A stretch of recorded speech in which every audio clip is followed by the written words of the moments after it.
മറ്റന്നാളാ interview. TV കണ്ടിരിക്കാതെ വല്ലതും പോയിരുന്ന് പഠിക്കടാ. മണ്ടന്മാരാ കുത്തിയിരുന്ന് പഠിക്കുന്നത്. എനിക്കെല്ലാം അറിയാം. ആശാൻ പോയിരുന്ന് പഠിച്ചോ. ഓ, ഇവനോട് പറഞ്ഞിട്ട് ഒരു കാര്യവുമില്ല. ആരാ മീശമാർജാരൻ? അകത്തേക്ക് വിളിക്കുന്നു. ആശാനോട് ചോദിക്കുന്നത് ഒളിച്ചിരുന്ന് കേൾക്കാം. അപ്പൊ ഉത്തരം എളുപ്പം പറയാം. ഇന്ത്യയുടെ രാഷ്ട്രപിതാവ് ആരാണ്? മഹാത്മാഗാന്ധി. അക്ബർ ചക്രവർത്തി ജനിച്ച വർഷം 1542. ഏറ്റവും കൂടുതൽ കാലം ജീവിച്ച മനുഷ്യന്റെ പ്രായം 124. എബ്രഹാം ലിങ്കന്റെ നാട് അമേരിക്ക സാർ. പച്ചവെള്ളത്തിന്റെ നിറം എന്താണ്? എന്തൊരു സിമ്പിൾ ക്വസ്റ്റ്യൻ. ശാസ്ത്രജ്ഞന്മാർ അതേക്കുറിച്ച് അന്വേഷിച്ചുകൊണ്ടിരിക്കുക. എക്സലന്റ്. ആരാ എലുമ്പൻ? എലുമ്പനെ വിളിക്കുന്നു.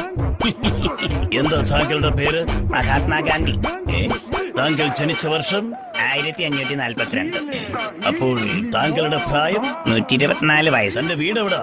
ഊളംപാറയിലാണോ? അല്ല, അമേരിക്കയിൽ. യോ ഫൂൾ, തനിക്കെന്താ ഭ്രാന്തുണ്ടോ? അതേക്കുറിച്ച് ശാസ്ത്രജ്ഞന്മാർ അന്വേഷിച്ചു കൊണ്ടിരിക്കുകയാണ്. മറ്റന്നാൾ